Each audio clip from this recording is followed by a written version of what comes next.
Anjarakandy dental college വിദ്യാർത്ഥി നിതിൻ രാജിന്റെ മരണവുമായി ബന്ധപ്പെട്ട കേസിൽ അന്വേഷണ ഉദ്യോഗസ്ഥനായ DYSP Sudheer കല്ലന് suspension.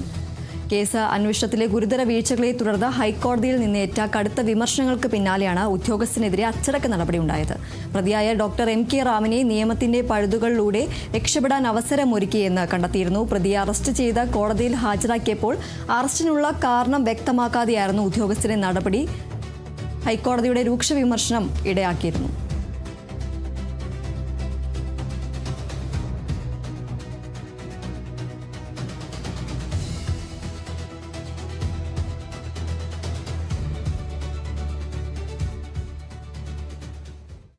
Palakkad railway division വിഭജനം രാഷ്ട്രീയ വിഷയമാക്കുകയാണ് കോൺഗ്രസ്. പാലക്കാടിന്റെ പ്രസക്തി നഷ്ടപ്പെടുത്താൻ നടത്തുന്ന നീക്കമാണെന്നാണ് ആരോപണം. അതേസമയം ഈ വിഷയം കേരളത്തിന് ബാധിക്കില്ല എന്നതാണ് BJP നേതാക്കൾ പറയുന്നത്. കാണാം സ്പെഷ്യൽ റെസ്പോൺസ്.